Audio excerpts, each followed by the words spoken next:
Gouverner l'Empire romain de Trajan à 410 après Jésus-Christ, sous la direction de Sylvain des Stéphane. Troisième partie, les lieux du gouvernement. Chapitre 1, les résidences impériales de Trajan à Honorius, par Sylvain des Stéphane, pour ce chapitre. Dans les années 210-220, le sénateur Dion Cassius composa en grec une grande œuvre historique consacrée à Rome et son empire, de la fondation de la ville jusqu'à l'époque de son consulat en 229. Dans le livre qui retraçait le passage de la République à l'Empire et évoquait les transformations induites par l'événement du Principat, il rappela le choix d'Auguste, de 27 avant Jésus-Christ à 14 après Jésus-Christ, d'habiter sur le Palatin. L'historien ajouta que la colline avait donné naissance au mot palais, terme qui désignait selon lui le complexe résidentiel établi à Rome ainsi que les autres lieux destinés à héberger le souverain, dans Histoire romaine 53 16 5-6.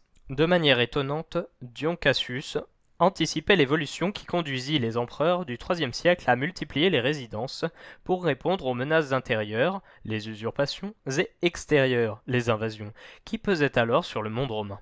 La mobilité impériale, érigée en mode de gouvernement plus réactif et plus présent, entraîna une multiplication des complexes palatiaux. En revanche, la resédentarisation partielle du pouvoir, au tournant des IVe et Ve siècles, provoqua une polarisation des souverains autour d'un petit nombre de résidences permanentes qui, pour cette raison, bénéficièrent de leur attention et de leur générosité par la réalisation de programmes architecturaux grandioses.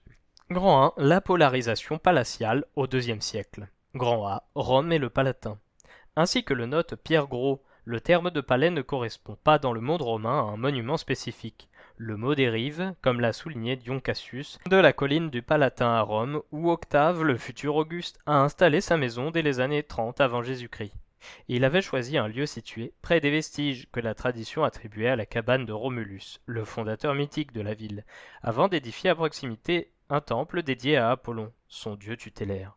Il fallut attendre le début du IIe siècle pour que le terme palatium prît le sens de palais, c'est-à-dire de résidence monumentale du souverain.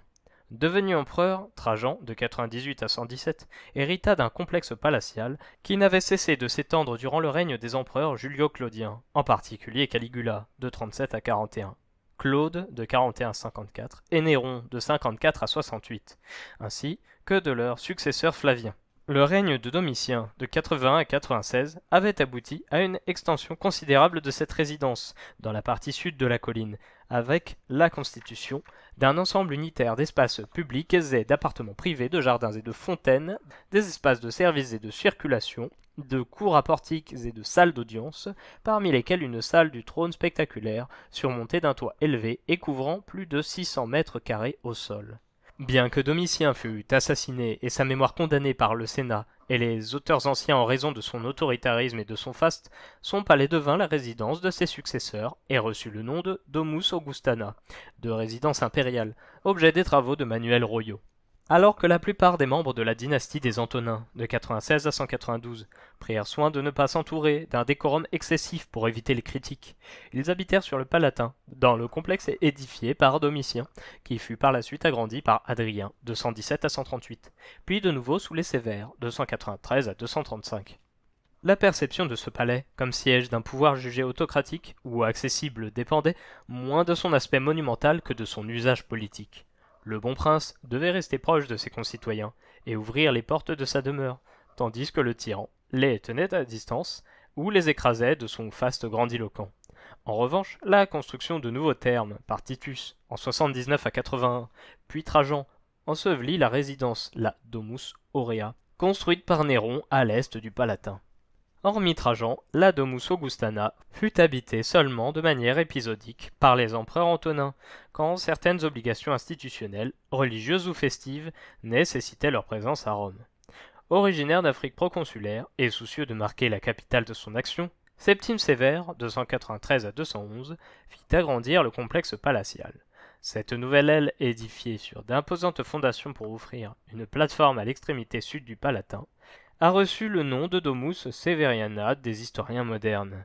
En réalité, elle ne constitue pas une résidence distincte et se situe dans l'exact prolongement de la Domus Augustana, dont elle formait une annexe surplombant un nymphe monumental. Enfin, à la sortie est de la ville, les empereurs sévérins édifièrent une nouvelle résidence appelée le Palais Cessorien. Grand B, les résidences italiennes. Déjà sous la République, les aristocrates romains avaient coutume de posséder plusieurs habitations à Rome et dans ses environs, tout en prenant soin que leurs résidences de villégiature ne fussent éloignées de la ville que de quelques jours de voyage. Les empereurs, avec des moyens beaucoup plus considérables, poursuivirent cette tradition de villas situées à proximité de la capitale, dans son arrière-pays rural ou au bord de la mer Tyrrhénienne. Ces résidences ont suscité des travaux collectifs publiés par Massimiliano Valenti. Intégrées au patrimoine impérial au fil des règnes et des dynasties, certaines villas suburbaines ont continué d'être occupées, tandis que d'autres furent abandonnées après la mort de leur fondateur. Par exemple, la villa Ad Gallinas Albas, située à environ 10 km au nord de Rome, et autrefois habitée par Livie, l'épouse d'Auguste, était toujours occupée sous les Sévères, 293 à 235. De même, la villa maritime de Sperlonga, édifiée sous Tibère, qui régna de 14 à 37, était encore utilisée au Bas-Empire. En revanche, la villa de Domitien à Albano, environ 20 km au sud-est de Rome, fut abandonnée sous les Sévères et ses matériaux récupérés par les légionnaires stationnés à proximité.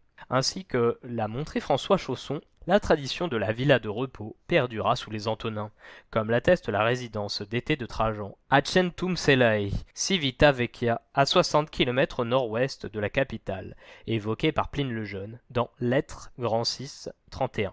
Elle fut édifiée en 106-107 sur les hauteurs d'une petite ville portuaire, où faisaient escale les navires de commerce longeant la côte en direction d'Ostie. L'empereur jouissait là d'un climat plus clément et d'un cadre moins pesant que dans la capitale, et à l'instar de ses prédécesseurs, continuait de régler les affaires de l'Empire sans relâche.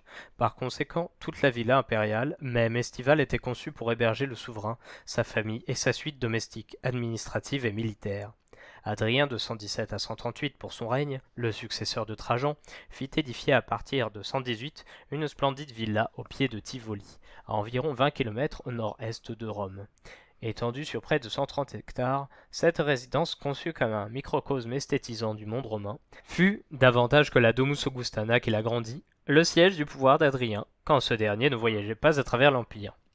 Après sa mort, la villa intégra le patrimoine de son successeur Antonin le Pieux, de 138 à 161, qui, comme Adrien, et plus encore Marc Aurèle, en 161 à 180, séjourna souvent dans la villa de Lorium, située à environ 20 km à l'ouest de Rome et non loin de la mer. A l'inverse, venus de leur province, les empereurs sévérins, 293 à 235, cherchèrent à marquer durablement Rome de leur temple entouré de portiques dans la partie sud-est du Palatin à l'emplacement de jardins suspendus, aménagés du temps de Domitien. Grand 2, la démultiplication palatiale au IIIe siècle. Grand A, Rome par intermittence. Dans le passage indiqué en introduction, Dion Cassius se faisait le témoin d'une extension du terme de palais aux différentes résidences occupées par les empereurs, plus mobiles au IIIe siècle qu'au siècle précédent. Outre Septime Sévère, Caracalla en 211 à 217 et Sévère Alexandre en 222 à 235 menèrent plusieurs expéditions militaires en direction des frontières orientales et septentrionales de l'Empire. Les menaces s'accentuèrent ensuite au point que Maximin de Thrace de 235 à 238 passa son règne à guerroyer sur le Rhin, puis le Danube, sans jamais habiter Rome, ce qui le coupa du Sénat et provoqua sa chute. La mobilité des empereurs ne résultait toutefois pas d'une désaffection pour Rome, mais de l'obligation de parer au danger. Pour contrer les menaces, l'empereur et son entourage administratif et militaire quittaient la capitale et se déplaçaient en province, voire au-delà des frontières si besoin. Écrivant au milieu du IIIe siècle et contemporain de ce changement important d'exercice du pouvoir, l'historien de langue grecque Hérodien fit dire d'un vieux sénateur, beau-frère de Commode, 180 à 192 pour son règne, que Rome est là où est l'empereur, pour inciter le nouvel empereur à défendre les provinces plutôt qu'à résider dans la capitale. Histoire de l'Empire après Marc, Grand 1, 6, 5 pour la source. Placé par Hérodien en 180, ces paroles correspondaient en réalité davantage à la situation des années 250. Au rythme des guerres, les empereurs multiplièrent les lieux de résidence souvent habités sur d'assez courtes périodes, signalés par des frappes de monnaie servant à payer la solde de leurs troupes. Malgré les campagnes, la plupart des empereurs du IIIe siècle ne négligèrent pas la capitale. Certains y accomplirent même des cérémonies d'un faste éblouissant, comme les festivités pour le millénaire de la fondation de la ville célébrée en 248 par Philippe l'Arabe, en 244 à 249. Pour conserver le trône, Trébonien Gall, de 251 à 253, jugea plus utile de résider à Rome que sur le bas Danube où il avait pris le pouvoir. Soucieux de proclamer leur victoire et de pérenniser leur dynastie, l'empereur Valérien en 253 à 260 et son fils Gallien de 260 à 268 se rendirent ensemble à Rome fin 256. Deux petits-fils furent ensuite envoyés sur le Rhin et le Danube pour superviser les opérations militaires et étendre la présence de la famille impériale. Le pouvoir suprême parut ainsi hiérarchisé et démultiplié, ce qui encouragea la construction de nouvelles résidences de province, comme à Cologne peut-être. Le règne personnel de Gallien marqua une inflexion par le choix qu'il fit d'utiliser Milan, ville située au débouché des Alpes, comme base pour défendre la péninsule, tout en continuant de séjourner à Rome. Prenant en apparence le contre-pied de cette politique, l'empereur Aurélien, de 270 à 275, entra en triomphe dans Rome et se fit appeler à cette occasion le restaurateur de la ville, mais repartit sans tarder pour l'Orient menacé. Les campagnes incessantes privaient durablement la Domus Augustana de ses occupants. Gambé, les palais tétrarchiques. L'avènement de Dioclétien, de 284 à 305, marqua la fin de la succession rapide des empereurs depuis un demi-siècle et correspondit à une période d'implantation ou d'extension de plusieurs résidences officielles dans diverses provinces. Cette multiplication des complexes palatiaux prit une dimension institutionnelle avec l'instauration de la tétrarchie. À partir de 293, le pouvoir suprême fut exercé de manière durable et concertée par 4 empereurs qui reçurent chacun un espace d'intervention mouvant et non exclusif. Pérennisant des expériences menées dans les décennies précédentes, la tétrarchie permit de multiplier la présence impériale dans les régions nécessitant des interventions régulières ou une attention particulière. La fin du IIIe siècle vit s'édifier ou s'agrandir des résidences pour héberger ses souverains, ainsi que les fonctionnaires et les militaires à leur service. Certains palais atteignirent une taille imposante, comme à Milan, Trèves en Germanie, Thessalonique en Macédoine, Nicomédie et Nicée en Asie mineure ou Antioche en Syrie. Prévues pour des jours plus brefs, des résidences moins vastes, mais toutes aussi somptueuses furent construites, par exemple dans les Balkans, à Sardik, l'actuelle Sofia en Bulgarie, Naissus et Sirmium, Nice et Sremska Mitrovica en Serbie, ou en Gaule, à Vienne, au sud de Lyon, et à Arles. Toutefois, dans ces derniers cas, l'identification de la résidence fait l'objet de discussions entre les spécialistes. Ainsi que l'a rappelé Isabella Baldini, il faut se garder de toute interprétation trop systématique, car une résidence imposante n'est pas toujours impériale, tant s'en faut, comme l'illustrent les grandes villes rurales de Montmorin près de Toulouse et Sancelles en Catalogne ou de Piazza Armerina en Sicile.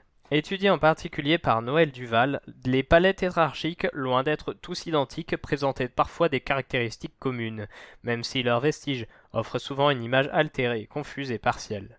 Ils pouvaient être délimités par un mur d'enceinte, édifié sur plusieurs étages, composé de bâtiments et de cours, et posséder une vaste salle d'audience qui semblait reprendre le modèle expérimenté par Domitien, mais sans susciter désormais de critiques. Ces résidences monumentales et fastueuses dominaient l'espace urbain au point de former un quartier distinct au sein de la ville.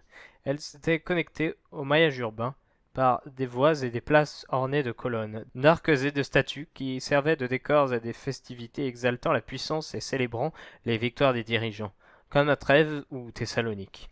C'était également le cas du palais d'Antioche, examiné par Catherine Saliou.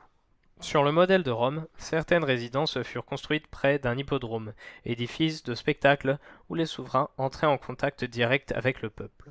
Fréquente sans être systématique, la proximité des deux bâtiments semblait à la fois fonctionnelle et idéologique. Depuis Trajan, la Domus Augustana sur le Palatin communiquait avec la loge impériale dans le Grand Cirque, et cet accès direct dut être imité dans certaines résidences tétrarchiques. Établi le plus souvent à Trèves, Constance Chlore, ou en alternance avec Milan et Aquilée, pour Maximien, à Sardique et Thessalonique, pour Galère, et à Antioche pour Nicomédie, avec Dioclétien. Les tétrarques séjournent peu à Rome. Celles-ci bénéficient néanmoins de leur bienfaisance, et surtout de la présence de l'empereur Maxence, de 306 à 312, qui édifia sur la voie appienne une villa suburbaine reliée à un hippodrome. Il fit également réparer les thermes privés, et puis agrandir et doter d'un belvédère la plateforme maçonnée soutenant la Domus Severiana sur le Palatin. Devenu en 312 le nouveau maître de Rome, Constantin, de 306 à 337, préféra s'établir dans l'est de la ville, au palais cessorien. Datant des Sévères, agrandi sous Constantin et en usage jusqu'à la fin du 5e siècle, le palais fut doté, sans doute au milieu du 4e siècle, d'une basilique chrétienne qui témoignait de la conversion religieuse de la dynastie constantinienne. Grand 3, l'amplification palatiale au 4e siècle. Grand A, Constantinople. Le nom de Constantin fut associé à la nouvelle ville qu'il fonda en 324 sur les rives du Bosphore, à l'emplacement de la colonie grecque de Byzance, dont une partie du patrimoine monumental fut préservée et intégrée au nouveau plan urbain. Inauguré en 330 au prix de grands et coûteux travaux de terrassements et de construction, Constantinople fut dotée d'une résidence impériale édifiée au sommet d'une colline surplombant la mer de Marmara. Elle était située à proximité d'un hippodrome, construit sous Septime VII, 293 à 211 pour son règne, qui fut muni d'une loge impériale accessible depuis les appartements du prince. Le palais de Daphné, nom attribué dans les sources antiques et byzantines à cette résidence, hébergea Constantin, chaque hiver durant la fin de son règne. Il forma le noyau d'un complexe palatial, étudié en particulier par Jonathan Bardil et Nigel Westwood, qui s'agrandit au fil du temps, même si l'on sait peu de choses de possibles ajouts apportés par les successeurs de Constantin.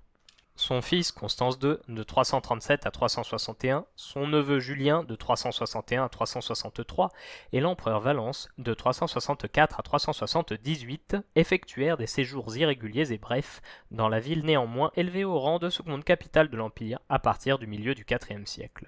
Leur présence à Constantinople est associée à la construction, la restauration ou l'agrandissement d'infrastructures publiques, bibliothèques, thermes, ports, églises, aqueducs, etc., mais non à des espaces résidentiels impériaux. Le règne de Théodose Ier, de 379 à 395, marqua un tournant dans l'essor de la ville et du complexe palatial. Après la conclusion de la paix avec les Goths, et malgré 2 expéditions en Italie contre des usurpateurs, il fut le premier empereur à résider de manière presque permanente à Constantinople. La présence régulière de la famille impériale encouragea la construction de plusieurs résidences attribuées à ses membres ainsi que la multiplication d'espaces cérémoniels, forums, esplanades, places, ornés de statues et de portraits du prince et de sa descendance, et associés aux célébrations de la dynastie valentiniano-théodosienne. À mesure que la seconde capitale gagna en ampleur, le complexe palatial s'étendit en conservant l'aspect complexe de la Domus Augustana du Palatin.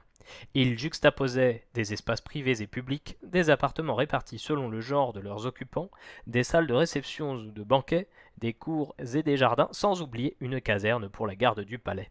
Cette continuité structurelle reflète une tradition domestique et politique presque immuable. La seule différence notable fut la présence de chapelles et d'églises chrétiennes, et non plus d'hôtels et de sanctuaires païens. L'organisation de la nouvelle capitale s'affranchit peu à peu du modèle de la capitale historique après Théodose Ier. Le dernier empereur établi à Constantinople a visité Rome. Cette autonomie se manifesta par l'adoption de nouvelles formules urbaines et architecturales sous Arcadius, de 395 à 408, fils aîné de Théodose Ier. Il résidait sur le Bosphore et passait l'été avec sa famille, sa cour, son gouvernement, son état-major et sa domesticité à Ancyre, devenu l'actuel Ankara, dans le centre de l'Asie mineure. La naissance régulière d'enfants du couple impérial fut l'occasion d'édifier des résidences supplémentaires et de marquer davantage la ville. Grand B, Ravenne.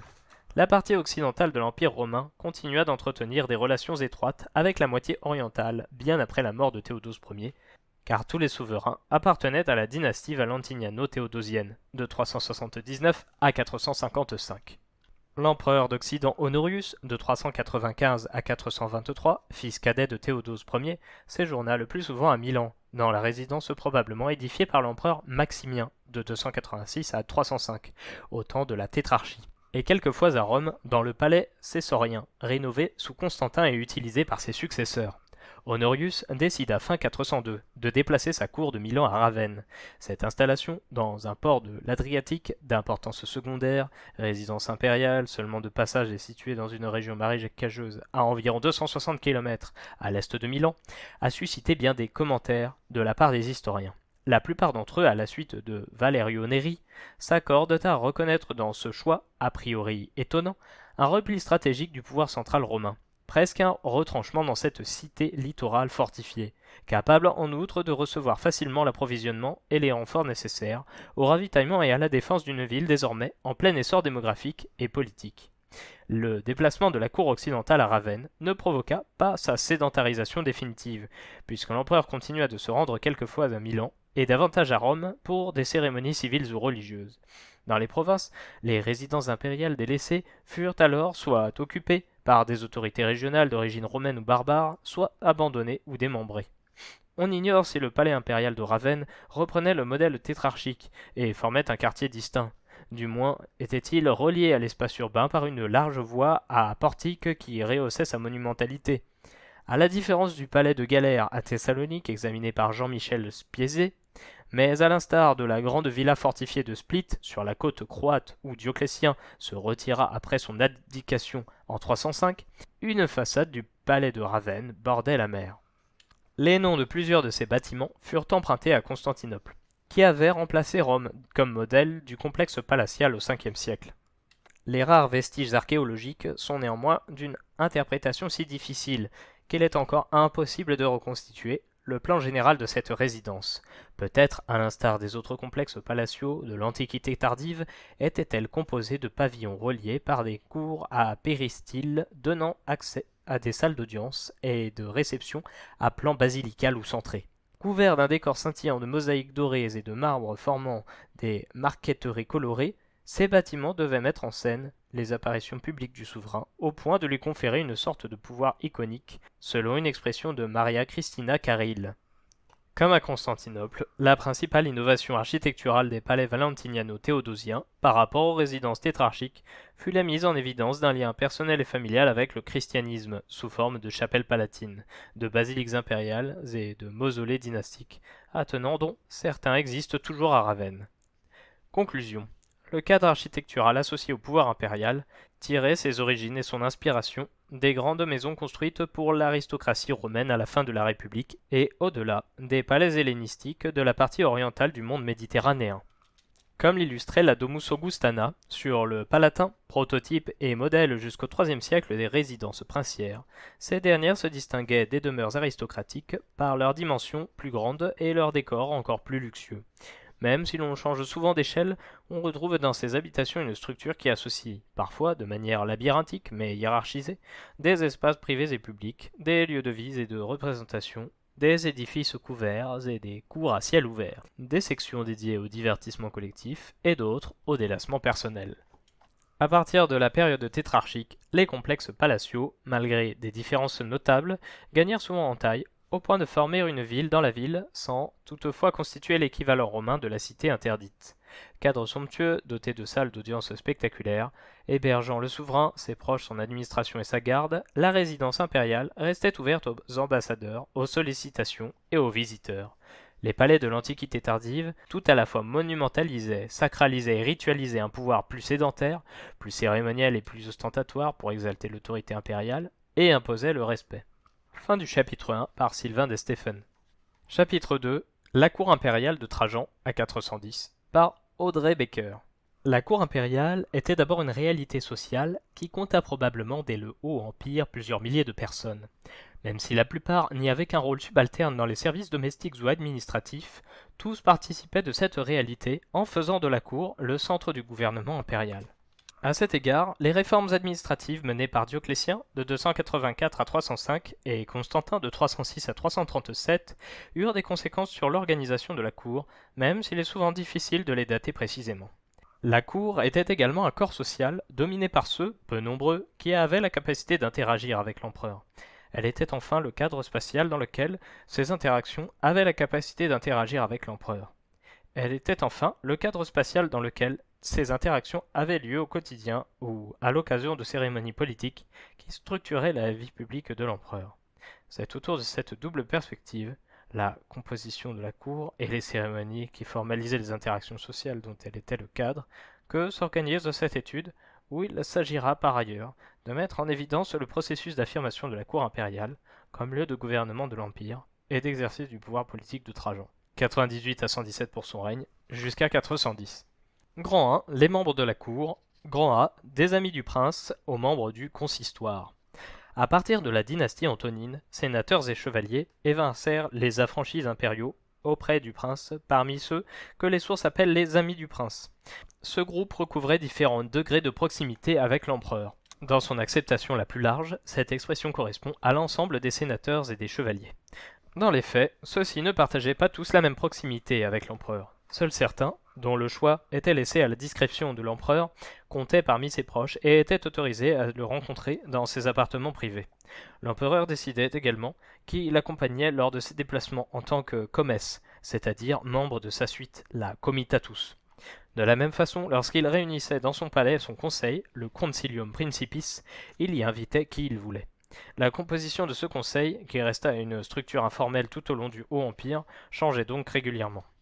La réorganisation des charges palatines par Constantin, puis par ses fils, eut pour conséquence une évolution dans la composition de ce que les sources appelèrent, à partir du règne des fils de Constantin, le consistoire de l'empereur, par référence à la salle où ces réunions se déroulaient dans le palais de Constantinople. Le rôle dévolu aux 4 responsables de l'administration centrale, le comte des largesses sacrées et de la fortune privée, le questeur du palais et les maîtres des offices, fit d'eux les membres de droit du consistoire, probablement dès le règne des fils de Constantin, de 337 à 361. D'ailleurs, le rôle du maître des offices dans l'organisation de ces réunions imposait sa présence. En créant les nouveaux titres de comte du consistoire, comte du palais ou comte domestique, Constantin put nommer d'autres membres de son administration ou de ses sénateurs au consistoire. D'un titre honorifique accordé aux sénateurs qui accompagnaient l'empereur en déplacement, comte devient un titre officiel conféré selon le bon vouloir du prince. Plus largement, Constantin créa un nouvel ordre de comtes divisé en 2 puis 3 catégories dont tous les membres, pour ceux qui ne l'étaient pas encore, devenaient sénateurs. Les membres de droit du consistoire étaient directement admis au rang le plus élevé de comtes du premier ordre. Tous les comtes se voyaient reconnaître par ce titre un lien formel avec la cour impériale. Même si dans les faits, ils ne participaient pas tous au consistoire et certains n'étaient pas réellement présents à la cour. L'empereur continuait, par ailleurs, à convoquer à sa guise qui il voulait aux réunions de son consistoire en fonction des sujets traités. Le préfet de Constantinople, le préfet du prétoire ou le maître des milices à la cour, le praesentalis, étaient régulièrement appelés à y siéger sans pour autant être des membres permanents. Les sujets débattus étaient également laissés à la discrétion de l'empereur, qui fixait l'ordre du jour. Dès le IVe siècle, le consistoire servit de cour d'appel lorsque la juridiction impériale était saisie. C'est au consistoire également que les nouvelles de nature militaire étaient lues, les questions religieuses débattues, les nouveaux fonctionnaires nommés ou les ambassades reçues. L'importance des hommes de confiance placés par l'empereur aux différents postes clés de l'administration centrale et dans son conseil peut être mise en évidence par les événements qui survinrent lorsque Julien, 361-363, arriva à Constantinople à la fin de l'année 361. Il fit renvoyer les eunuques du palais.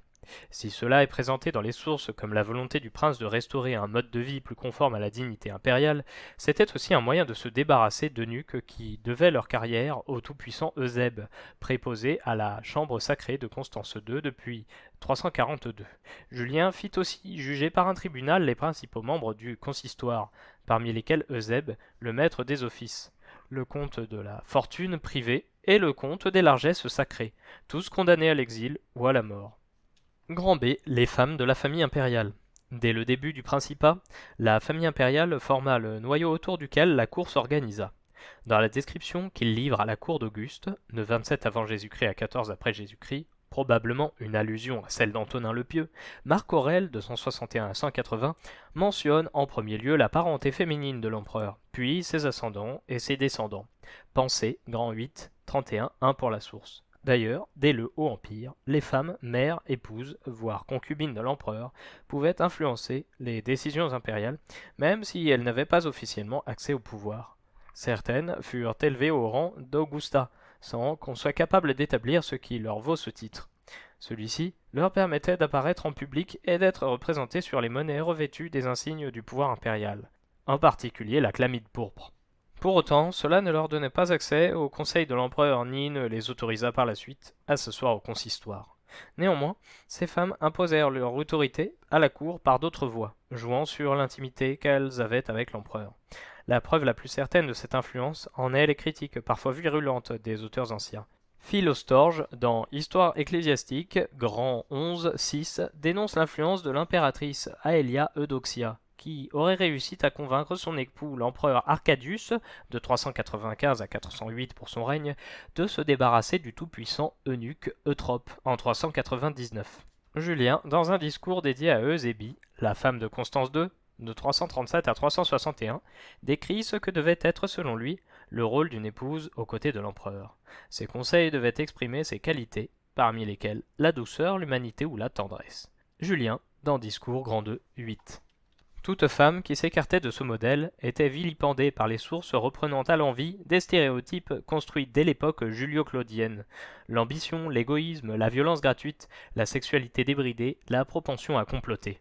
L'influence des femmes à la cour était d'autant plus importante que l'empereur porté au pouvoir était jeune. Julia Mamaea résida ainsi probablement au Palatin avec son fils sévère Alexandre, de 222 à 235, âgé de 14 ans lorsqu'il devint empereur.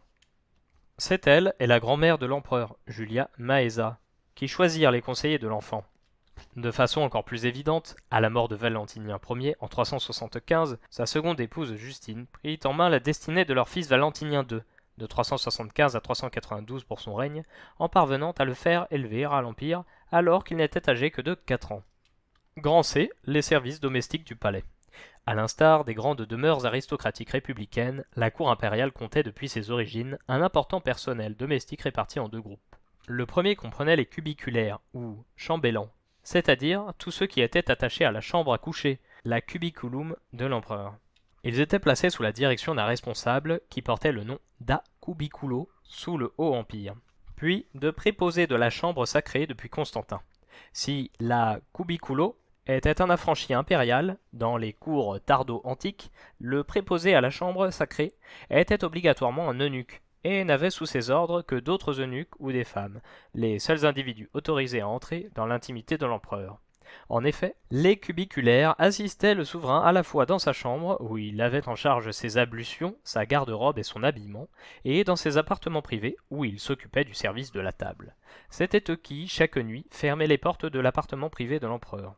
Ces contributions leur donnaient un accès privilégié à l'empereur. Sous le règne de Commode de 180 à 192, Saotérus, Cléandre ou Euclectus, tous trois à Cubiculo, comptèrent parmi les hommes les plus puissants de la cour, Cléandre devenant même préfet du prétoire. Par la suite, les eunuques d'Eusèbe sous Constance II et Eutrope sous Arcadius jouirent d'une influence considérable. Quant à l'empereur Honorius de 395 à 423, il récompensa la fidélité de l'eunuque Terentius en faisant de lui son préposé à la chambre sacrée. Les autres services domestiques du palais, ravitaillement, comptabilité, entretien, administration des biens personnels de l'empereur, administration du palais, étaient placés sous la responsabilité du procurateur de la Ratio Castrensis au Haut Empire, devenu officier du palais, appelé Castrensis, après les réformes de Constantin.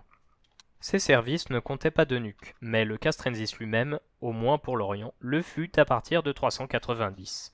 Grand D, les services administratifs centraux.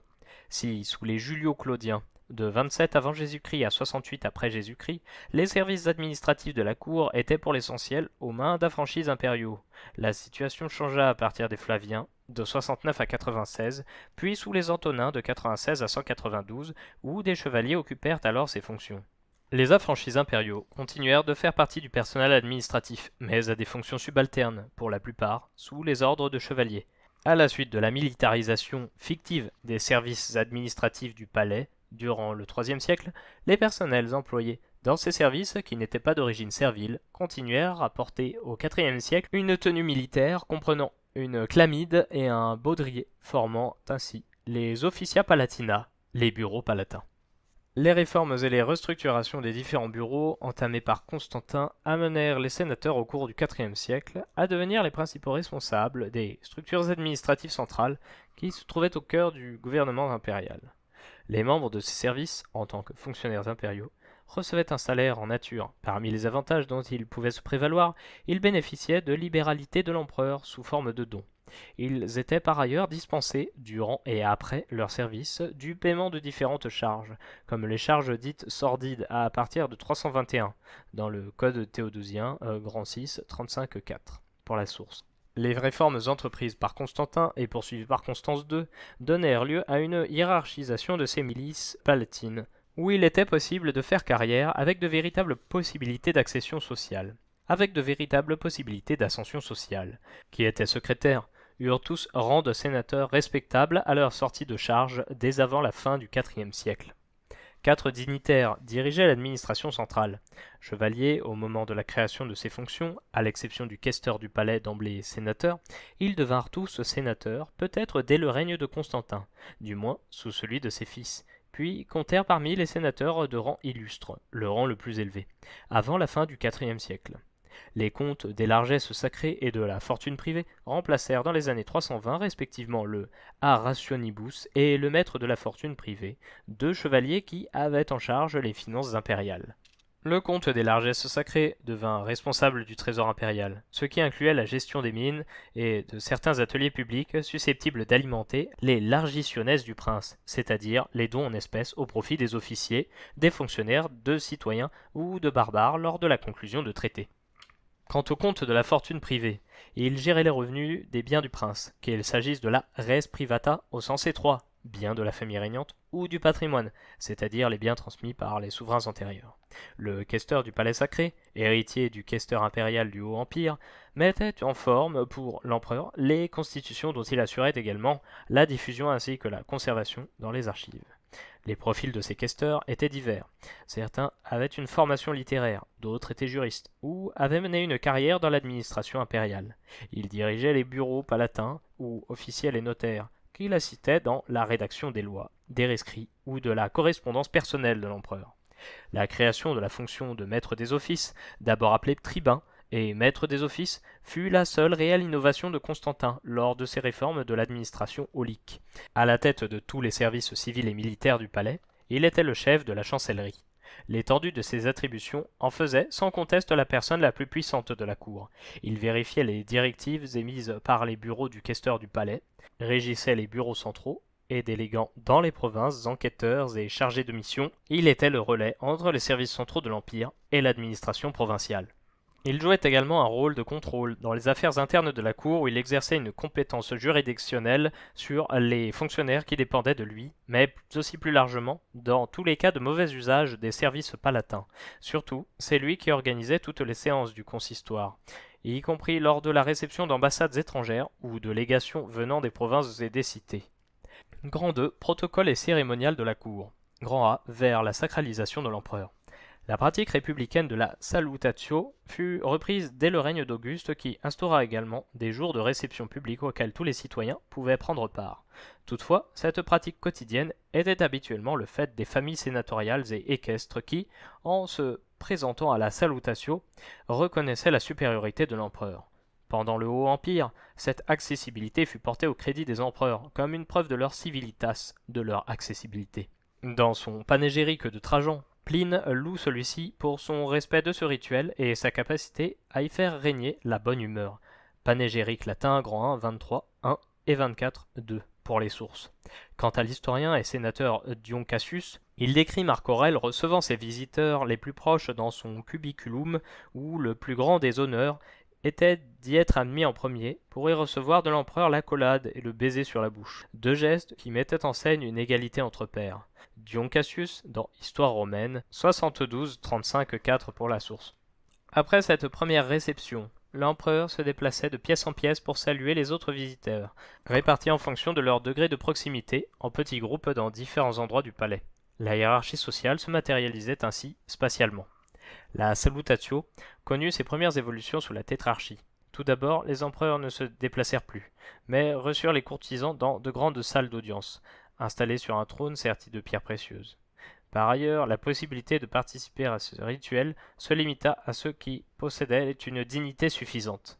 Quant à l'accolade et au baiser, ils furent réservés au collège tétrarchique comme manifestation de l'entente entre les souverains, ce dont témoignait le relief trouvé en 2018 à Nicomédie figurant Dioclétien et Maximien, s'embrassant et se donnant l'accolade, ou encore le groupe statuaire dit de Venise. Seuls quelques privilégiés, les membres de l'administration impériale et du consistoire, pouvaient désormais approcher le prince. La sacralité de l'empereur s'affirma encore par l'adoption du rituel de l'adoratio, qui consistait à effectuer une prosternation devant lui et à embrasser un pan de son manteau pourpre qui devient, depuis la seconde moitié du IIIe siècle, un élément constitutif de l'exercice du pouvoir impérial. L'adoratio mettait en scène non plus l'accessibilité de l'empereur, mais au contraire son éloignement. Il n'était plus question, même pour ses plus proches amis, de le toucher. L'usage s'imposa de garder les mains voilées lorsqu'on offrait ou recevait de l'empereur un objet, et des rideaux pouvaient être tendus dans la salle de réception pour dissimuler aux yeux de tous l'empereur. La sacralisation du corps de l'empereur se trouva renforcée par le port du diadème, symbole du caractère divin de son pouvoir. Constantin fut le premier à le porter comme un insigne associé à son pouvoir, au moins à partir de la célébration de ses Vicinalia en 325. Cette parure remplaça progressivement dans l'iconographie monétaire la couronne laurée qui disparut au plus tard en 348. Grand B, audience et mise en scène de la puissance impériale au consistoire. Au fur et à mesure que la sacralisation de l'empereur s'affirma au IVe siècle, dans une cour désormais en partie chrétienne, chacune des apparitions impériales au consistoire devint une sorte d'épiphanie, à l'occasion de laquelle l'empereur mettait en scène sa puissance face à ceux qui étaient admis en audience, mais aussi aux membres de la cour eux-mêmes. L'organisation spatiale de la pièce où se déroulait la cérémonie participait de cette démonstration. Le trône de l'empereur, en hauteur, se trouvait face aux portes d'entrée du consistoire. Les membres de la cour, debout, en habits d'apparat et portant les insignes des fonctions qu'ils occupaient, étaient répartis à sa gauche et à sa droite, plus ou moins proches du trône, en suivant un ordre hiérarchique qui, loin d'être fixé, a pu fluctuer en fonction de la volonté impériale. Des tentures étaient également dressées dans le consistoire lui-même. Les nominations aux fonctions les plus élevées étaient généralement faites par l'empereur devant la cour réunie.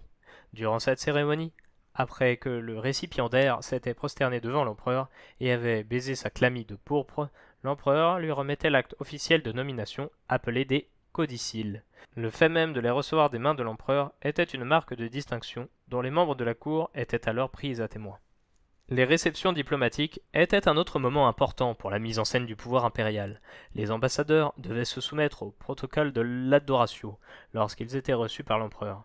Motif repris d'ailleurs sur la base de l'obélisque de Théodose Ier. Dans tous les cas, les membres du consistoire devenaient alors tout à la fois acteurs et spectateurs de la légitimité impériale, ce qui rendait leur situation ambivalente. Comme pour toutes les réceptions à la cour, le protocole en faisait des éléments importants de la mise en scène du pouvoir qu'ils contribuaient, par leur présence, à renforcer en entourant physiquement l'empereur. En étant les témoins privilégiés des démonstrations de soumission des ambassadeurs, cela devait leur rappeler, dans le même temps, la puissance de l'empereur. La réception d'évêques à la cour revêtait pour sa part des enjeux particuliers à l'époque où, progressivement, la légitimation du pouvoir impérial s'entourait d'un discours qui intégrait des vertus résolument chrétiennes, comme la piété ou l'humilité. Depuis Constantin, les empereurs avaient autour d'eux un entourage épiscopal dont les membres jouissaient d'une influence considérable.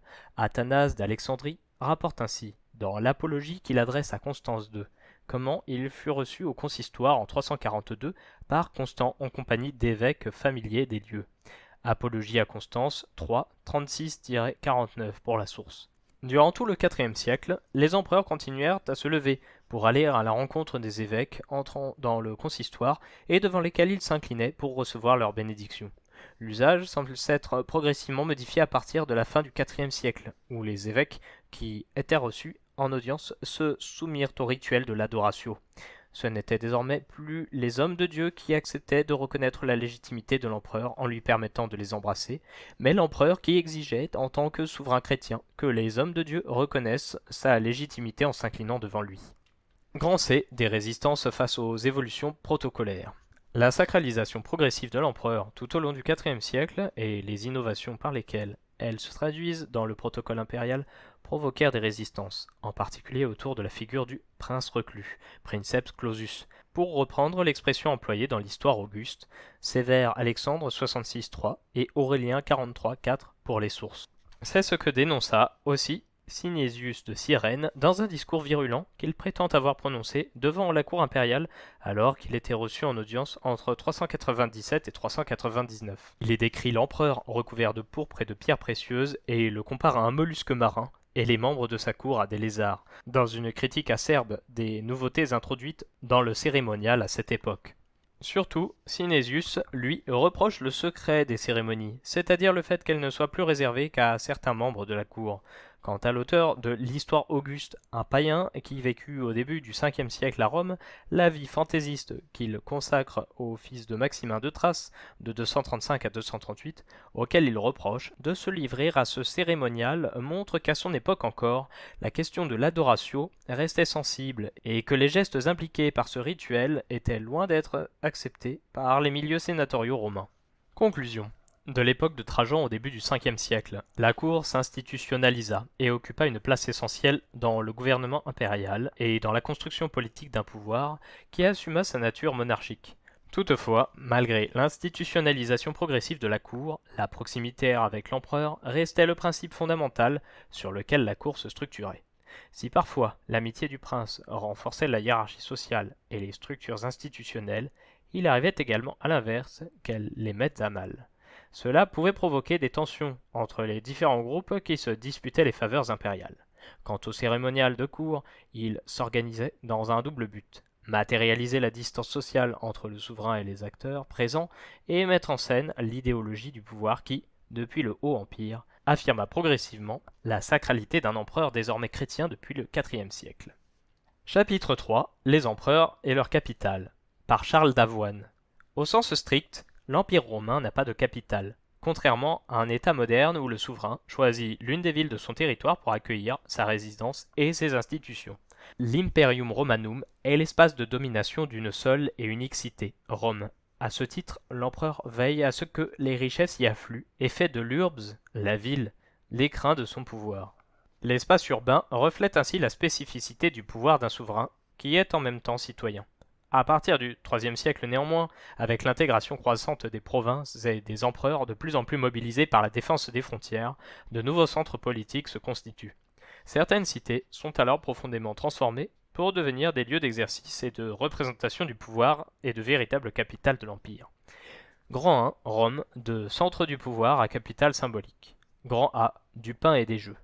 Jusqu'au IVe siècle après Jésus-Christ, Rome est de très loin la ville la plus peuplée de l'Empire et sans doute du monde. Pour le Haut Empire, les estimations fondées sur le nombre de bénéficiaires du blé public et les données relatives à l'approvisionnement en céréales oscillent entre 700 000 et 1,3 million d'habitants. Cette forte concentration humaine entraîne des problèmes spécifiques, comme la fréquence des incendies ou une importante criminalité.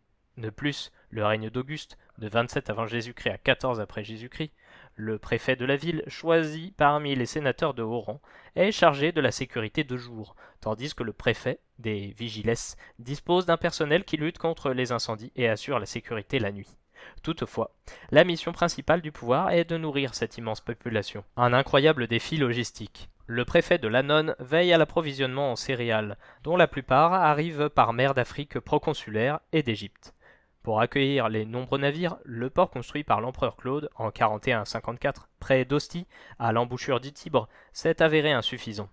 Trajan, qui régna de 98 à 117, y fait aménager un nouveau bassin octogonal, qui assure la sécurité des bateaux livrant le grain. Après son règne, les disettes et les émeutes qu'elles entraînent semblent disparaître. Au IIe-IIIe siècle, Rome se couvre d'entrepôts, publics ou privés, en particulier le long du Tibre, qui permettent le stockage de quantités impressionnantes de denrées. Selon Juvénal, poète satiriste écrivant sous le règne de Trajan, le peuple de Rome, qui autrefois distribuait les faisceaux, c'est-à-dire élisait les magistrats, ne vivrait plus que pour du pain et des jeux. La formule permet de cerner les enjeux que représente la gestion de l'urbs pour le pouvoir impérial. Le bon fonctionnement de l'annonce, permis par la construction de grandes infrastructures impériales, est d'autant plus important qu'une partie des habitants bénéficie de distributions de blé mensuelles et gratuites. Ce n'est pas une politique sociale, car elle concerne tous les citoyens romains adultes de sexe masculin domiciliés à Rome, quelle que soit leur fortune. Ces distributions appelées frumentationes sont une expression du privilège de la ville maîtresse du monde. L'autre privilège dont témoigne Juvénal est l'abondante offre de loisirs et de spectacles, égalée nulle part ailleurs dans l'Empire. Les Romains pouvant en effet se rendre régulièrement aux courses de chars dans le cirque Maxime, assister à des chasses d'animaux sauvages et exotiques ou à des combats de gladiateurs dans l'amphithéâtre, ou encore aller dans l'un des 3 théâtres de la ville. À travers ces spectacles, c'est la domination de Rome sur le monde qui se donne à voir. Contrairement aux sous-entendus de Juvénal, ces divertissements n'ont pas dépolitisé la plèbe romaine. Les spectacles sont un lieu d'expression politique, où le peuple peut exprimer son mécontentement envers l'empereur. Quand il réside à Rome, le prince est tenu d'assister au spectacle, pour être vu de ses sujets, partager leurs émotions et éventuellement entendre leurs demandes. L'approvisionnement et les spectacles sont au cœur d'un contrat symbolique entre la population et son souverain. Ainsi, les constructions monumentales des empereurs à Rome sont autant de bienfaits envers les citoyens de la ville, comme l'écrit Paul Zanker, l'empereur construit pour le peuple. Les grands travaux de Trajan, le plus grand bâtisseur de l'histoire de la ville, le montrent bien. Il fait agrandir le cirque, aménager une nouvelle neumachie pour les combats navals, bâtir un nouveau forum et construire des thermes gigantesques sur l'Esquilin. Modèle par la suite de ceux de Caracalla, de 211 à 217, et de Dioclétien, de 284 à 305. Les thermes impériaux sont ainsi de véritables palais du peuple. Par leur faste et leur splendeur, ils ne sont pas uniquement dédiés à l'hygiène corporelle, mais constituent aussi des espaces d'exposition des grandes œuvres d'art du monde romain et des lieux de sociabilité et de culture, puisqu'ils disposent de grandes bibliothèques. Ces aménagements nécessitent la mobilisation de ressources très importantes, en main-d'œuvre, en matériaux de construction, en eau et en bois. De même, le forum de Trajan constitue, comme les 4 forums de ses prédécesseurs et comme de nombreux portiques de la ville, non seulement un espace pour les activités administratives des citoyens, mais aussi un lieu de promenade où les habitants peuvent être abrités de la pluie ou du soleil, tout en admirant statues, peintures et trophées militaires. Ces monuments servent également le prestige du souverain, comme la colonne Trajane, qui célèbre la conquête de la Dacie par Trajan, ou l'Arc de Triomphe, que le Sénat et le peuple romain dédie à Septime Sévère, 293 à 211, sur le Forum républicain pour avoir rétabli l'État et agrandi l'Empire, en référence à ses victoires en Orient contre les Parthes. Du reste, Septime Sévère mène une grande politique de rénovation, après l'incendie de plusieurs monuments du centre en 192, au point d'être qualifié de restaurateur de la ville, restitutor urbis, sur des monnaies. Par ces restaurations, qu'il ne manque pas d'indiquer par de grandes inscriptions sur les monuments, il engage un dialogue avec les monuments de ses prédécesseurs, faisant ainsi de l'espace urbain un outil de légitimation de la nouvelle dynastie. Le lien entre la ville et l'empereur est symboliquement renforcé. À cette époque se répand le qualificatif d'urbs sacra, pour désigner Rome, tandis que l'adjectif sacer est de plus en plus employé pour qualifier ce qui se rapporte à l'empereur et à sa famille. La ville de Rome reflète ainsi, dans sa matérialité, la domination du monde par le peuple romain, tout autant que la gloire et la puissance de l'empereur. Grand B, la ville rénovée des tétrarques et de Constantin. Après 235, Rome est moins fréquentée par les empereurs au profit de cités plus proches des frontières menacées. Bien qu'elle reste l'agglomération la plus peuplée de l'Empire, et que l'Annone constitue toujours un poste de dépense important de l'État romain, à l'exception du millénaire de la ville sous Philippe l'Arabe, qui régna de 244 à 249, en 248, les empereurs n'investissent plus massivement dans la ville, où les constructions nouvelles se font rares. Seul Aurélien, de 270 à 275 pour son règne, fait de Rome un lieu d'expression de son pouvoir, notamment en construisant un temple à Sol Invictus, dans le cadre de la théologie solaire qu'il promeut. L'érection d'un rempart autour de la ville à partir de 271 est un acte fortement symbolique, qui montre que Rome est susceptible d'être menacée par les incursions des peuples extérieurs et qu'elle doit être protégée au même titre que les autres cités de l'Empire, qui se dotent aussi de nouveaux remparts durant tout le IIIe siècle. Les tétrarques, en revanche, bien qu'ils résident peu à Rome, Dioclétien élit domicile à Nicomédie et Maximien à Milan, accordent une grande importance à l'embellissement de la ville. Le Forum romain bénéficie d'une grande campagne de restauration et le fils de Maximien, Maxence, fait bâtir à ses abords sur la Velia une basilique aux proportions gigantesques.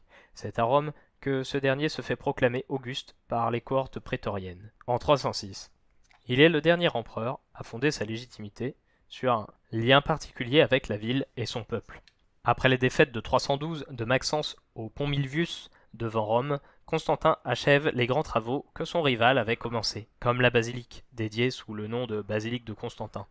Le nouvel empereur construit par ailleurs des thermes sur le Quirinal, et reçoit du Sénat le célèbre arc de triomphe au pied du Colisée, qui célèbre sa victoire. Tandis que Constantin construit des monuments impériaux classiques dans le centre de la ville, il engage la construction d'églises en périphérie, où la place le permet. La première et la plus importante est la basilique du Latran, consacrée au Christ Sauveur, avant de l'être à Saint Jean. et sans doute terminée en 324. Construite selon un plan basilical, elle était divisée en 5 nefs et mesurait 100 mètres de long pour 55 mètres de large. Par ses dimensions qui dépassent les grands bâtiments civils du centre de Rome, par son décor de marbre jaune et les nombreux objets précieux offerts par le prince, l'édifice constitue un lieu de réunion grandiose pour la communauté des chrétiens et affirme le triomphe de la nouvelle foi. L'autre grand chantier constantinien est celui de l'église Saint-Pierre, édifiée sur le lieu du tombeau présumé de l'apôtre Pierre, dans la plaine du Vatican, hors du mur d'Aurélien. Même si seul le tombeau du martyr fut sans doute achevé sous Constantin. Grand C, ville-musée ou ville-sainte. Après Constantin, les empereurs ne mènent plus de grands travaux dans l'Urbs et ne s'y rendent presque jamais. Seul son fils, Constance II, de 337 à 361, après 20 ans de règne, fait un bref séjour dans la capitale en 357. Le récit hostile de sa visite, par l'historien Amien Marcellin, montre à quel point Rome était fascinante, même pour un empereur. Resté interdit devant la beauté et la grandeur du forum de Trajan, Constance II aurait déclaré ne jamais vouloir bâtir un monument aussi majestueux. Bien qu'absents, ces empereurs sont toutefois symboliquement présents à Rome, par le biais de multiples images, statues, effigies peintes, camées, monnaies, des inscriptions et des proclamations officielles. Les femmes de la famille impériale font aussi des séjours à Rome plus ou moins longs et maintiennent les liens des dynasties au pouvoir avec le peuple et l'aristocratie sénatoriale. La mère de Constantin, Hélène, et sa fille Constance sont d'ailleurs enterrées dans de grands mausolées situés aux abords de la ville, qui deviennent des lieux de culte chrétien. Rome est gérée par un préfet de la ville, fonction située au sommet de la carrière sénatoriale. Le préfet de la ville s'occupe du ravitaillement, de la police et de la justice urbaine, des restaurations et des embellissements au nom des empereurs. On a parfois qualifié la Rome du IVe siècle de ville-musée. De fait, Valentinien Ier, de 364 à 375, Gratien, de 375 à 383, et Théodose Ier, de 379 à 395, encouragent les préfets à restaurer les monuments. Le manque de financement entraîne toutefois une évolution différenciée du paysage urbain. Certains édifices anciens sont sans doute décrépits, tandis que les constructions nouvelles, en particulier d'édifices chrétiens, se font de plus en plus avec des éléments de décor prélevés sur des monuments anciens. La ville se recouvre en effet d'églises dans la seconde moitié du IVe siècle, sous l'impulsion des évêques de Rome, en particulier Damas, de 366 à 384. Outre la grande basilique de Saint-Paul hors les murs, sur la route menant à Ostie, voulue par les empereurs Valentinien II, de 375 à 392 pour son règne, et Théodose Ier, les tituli, c'est-à-dire les lieux de culte chrétien au sein de la ville, qui étaient souvent situés dans des propriétés aristocratiques, commencent à se monumentaliser et à marquer le paysage urbain de leur empreinte. La symbolique et la richesse de la ville en font une proie possible pour les usurpateurs ou des chefs barbares en rébellion. En 401-403, Honorius, 395 à 423 pour son règne, fait restaurer et rehausser le mur d'Aurélien. L'opération, qui mobilise une importante main-d'œuvre romaine, permet au fils de Théodose Ier de montrer sa sollicitude pour le peuple de Rome et d'exposer son nom et son image associés à ceux de son frère Arcadius, de 395 à 408, partout sur le rempart. Néanmoins, en 410, Honorius, à Ravenne, refuse d'envoyer des troupes alors que le chef Go, Alaric, menace la ville pour faire chanter le pouvoir impérial. Pour la première fois depuis 800 ans, Rome est mise à sac par une armée étrangère, sans aucune intervention du pouvoir romain. Grand 2, Rome hors de Rome. Les capitales des 3e et 4e siècles. Grand A, bâtir une capitale, mode d'emploi. À partir du IIIe siècle, les empereurs ne résident plus guère à Rome, mais de préférence dans des villes plus proches des frontières à défendre. Le simple fait que l'empereur séjourne dans une ville suffit-il à en faire une capitale?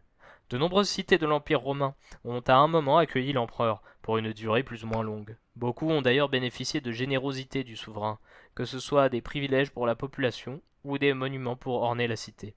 En fait, cette catégorie de capitale prend sens véritablement à partir de la tétrarchie. La stabilité et la démultiplication de la figure impériale permettent l'émergence de grands centres de pouvoir, comme Trèves, Milan, Sirmium, Thessalonique, Nicomédie ou Antioche. Chaque Auguste et chaque César entament ainsi des grands travaux pour adapter la cité où il élit domicile aux besoins de son administration et, surtout, la doter d'infrastructures comparables à Rome. Deux témoignages du IVe siècle montrent que ces transformations marquèrent les habitants. Le rhéteur chrétien Lactance très hostile à Dioclétien en raison de ses persécutions contre les chrétiens, lui reproche ses coûteux travaux à Nicomédie, qui pèsent sur les ressources des provinciaux et font fuir les habitants. Ici, c'était des basiliques, là un cirque, là un atelier monétaire, là une fabrique d'armes, là une maison pour la femme de l'empereur, là une autre pour sa fille.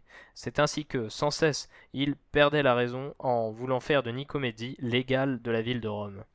De la mort des persécuteurs, grand 7, 7 pour la source. A l'inverse, l'éloge de Constantin en 310 présente les mêmes transformations, cette fois à Trêves où Constantin est établi au début de son règne, comme autant de bienfaits.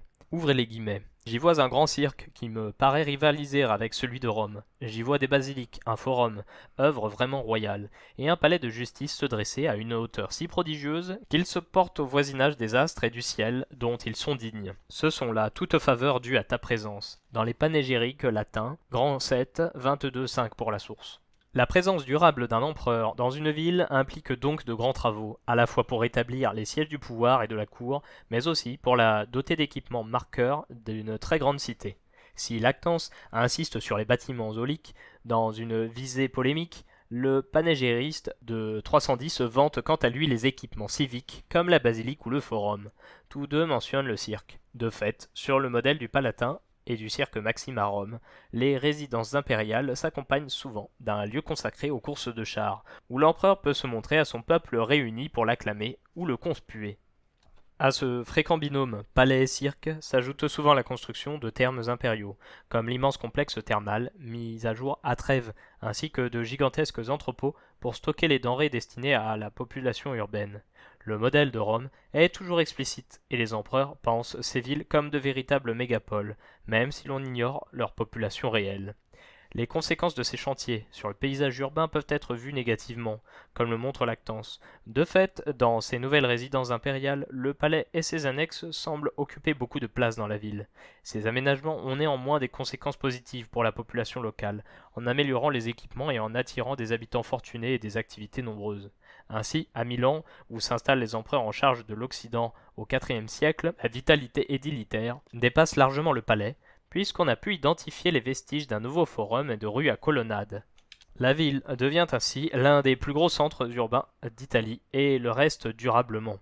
Ravenne connaît également un fort développement à partir de l'installation d'Honorius, et demeure l'un des principaux sièges du pouvoir romain, puis austro-gothique jusqu'au VIe siècle. Dans certains cas, les espaces de pouvoir s'implantent à côté de la cité préexistante. C'est le cas à Antioche, ancienne capitale des rois séleucides, qui reste l'une des plus grandes villes et un centre de culture important de l'Empire romain. Plusieurs empereurs y font de longs séjours entre les IIe et IVe siècles, souvent en préparation de leur campagne contre les Parthes ou les Perses, et l'orne de monuments, bains, théâtres, forums. L'auteur anonyme de l'Expositio Totios Mundi et Gentium, description du monde entier et des peuples, rédigé sous Constance II, de 337 à 361 pour son règne, nous dit même que l'empereur y a son siège. Dans son éloge d'Antioche, le rhéteur Libanius, de 314 à 393 pour sa vie, distingue ainsi la vieille ville de la ville neuve, aménagée sur une île du fleuve Oronte dans la seconde moitié du IIIe siècle, sans doute dès le règne de Valérien, de 253 à 260. C'est une véritable ville dans la ville, organisée autour de 4 rues à portiques. Le palais, immense, est flanqué d'un champ de manœuvre pour les soldats et d'un hippodrome, qui montre bien la nécessité militaire du pouvoir et en même temps la nécessité pour le prince de se rendre accessible à ses sujets. Grand B, Constantinople, une deuxième Rome. On s'est longtemps interrogé sur les motifs qui ont poussé Constantin à s'installer dans une ville à son nom sur les bords du Bosphore. La question n'est pas complètement résolue. De fait, le site de Byzance, très ancienne colonie grecque fondée vers 600 avant Jésus-Christ, présentait l'avantage d'être proche des régions à défendre que sont le Bas-Danube et l'Orient. Ce n'est toutefois pas la première fois que l'empereur s'installe dans une cité de la région. Il y avait déjà des palais tétrarchiques à Thessalonique et Nicomédie. La fondation d'une ville, au nom de l'empereur, est également une pratique courante, qui a concerné de nombreuses cités durant la période. L'originalité de Constantinople est d'être très vite présentée comme une seconde Rome, ou comme la reine des cités, même si elle ne s'est imposée comme centre du pouvoir romain que sous Théodose Ier et ses fils. Contrairement à Rome, sa conception est pensée par et pour le pouvoir impérial, mais les deux villes partagent beaucoup de caractéristiques communes. Les travaux commencent dès la victoire de Licinius, en 324, et la ville, encore en chantier, est inaugurée par Constantin en 330. Les sources, qu'elles soient favorables ou critiques envers le premier empereur chrétien, donnent l'impression que celui-ci donna dès l'origine à sa ville tous les attributs d'une capitale. En fait, il n'est pas toujours aisé de distinguer ce qui est l'œuvre du fondateur de ce qui est plus tardif, mais il apparaît que le processus de capitalisation fut très progressif. Assurément, Constantin entoura d'abord le site d'un rempart triplant la surface de la Byzance antique et organisa l'espace ainsi délimité autour d'une avenue centrale, la Mésée, et d'un forum circulaire, au centre duquel se trouvait une colonne de porphyre surmontée d'une statue colossale de l'empereur. Comme l'ont montré Gilbert Dagron et Cyril Mangot, cette ville nouvelle resta longtemps un projet plus qu'une réalité, la majeure partie étant peuplée avant la seconde moitié du IVe siècle. Ainsi, Constantin implanta son palais dans l'enceinte de l'ancienne Byzance, à côté de l'hippodrome qui préexistait, même s'il fut agrandi pour l'occasion. Le palais ne pouvait se concevoir sans un espace dédié aux courses de chars. L'hippodrome devint d'ailleurs un lieu important de contestation politique dans les siècles suivants. Les termes de Zeuxip viennent s'ajouter au complexe. Par ailleurs, dès 332, Constantin instaure des redistributions gratuites de blé et oriente le blé d'Égypte, destiné à Rome, vers sa ville sur le Bosphore. Pour attirer la population et encourager la construction, Constantin prend un certain nombre de mesures, comme l'exemption des charges curiales pour les architectes ou l'attribution de pain gratuit à ceux qui font construire une maison. Néanmoins, c'est seulement à partir des années 350-360 que Constantinople connaît une forte croissance démographique et se dote d'institutions et d'infrastructures dignes de la capitale de l'Empire. Constance II, de 337 à 361 pour son règne, opère alors un rattrapage institutionnel. Selon G. Dagron, il établit vers 351 à Constantinople un sénat d'une dignité équivalente à celui de Rome et instaure un préfet de la ville en 359. Julien de 361 à 363 et Valence de 364 à 378 favorisent l'approvisionnement en nourriture et en eau. Un nouveau port sur la mer de Marmara, capable d'accueillir des bateaux en nombre, est bâti par le premier et un aqueduc par le second. Théodose Ier et Arcadius complètent la parure monumentale de la cité. Un obélisque à l'hippodrome et de nouveaux forums flanqués comme à Rome, d'arcs et de statues équestres et de colonnes aux reliefs historiés. C'est aussi à cette période que la ville se couvre d'églises. En effet, on s'est longtemps demandé si Constantin avait pensé dès l'origine sa fondation comme une capitale chrétienne, rivalisant avec la païenne Rome. C'est l'image que veut nous donner l'évêque Eusèbe de Césarée, dans sa Vie de Constantin. En réalité, les rites de fondation mélangeaient la religion traditionnelle et le christianisme. Constantin ne fit d'ailleurs pas détruire les temples de l'acropole de Byzance. Il orna son palais de plusieurs statues divines prélevées dans les cités voisines, ce qui était une manière de les déconsacrer tout en reconnaissant leur valeur artistique. Les églises réellement attribuables au premier empereur chrétien sont peu nombreuses. D'après G. Dragon, seule l'église des Saints Apôtres est une fondation constantinienne, peut-être aussi Sainte-Irène. Quant à Sainte-Sophie, reconstruite plus tard par Justinien, pour en faire le chef-d'œuvre qu'on peut encore admirer aujourd'hui, elle est l'œuvre de Constance II. Constantinople est d'abord une capitale politique, plutôt qu'un haut lieu de la nouvelle religion. Conclusion. Du IIe au Ve siècle, la gestion de Rome mobilise des ressources importantes pour le pouvoir impérial, à la fois pour nourrir la population, manifester son statut de peuple, maître de l'univers, et assurer la mise en scène de la puissance de l'empereur. La démultiplication de la figure impériale et la nécessité de défendre les frontières ont toutefois nécessité, à partir de la fin du IIIe siècle, la création de nouveaux centres de pouvoir qui s'inspirent, dans leur forme comme dans leur fonctionnement, de Rome. Les cités choisies pour accueillir le souverain connaissent donc une forte croissance démographique et une transformation majeure de leur paysage urbain, à l'image de Constantinople qui s'impose à partir du Ve siècle comme la capitale incontestée de l'Empire d'Orient et du monde méditerranéen.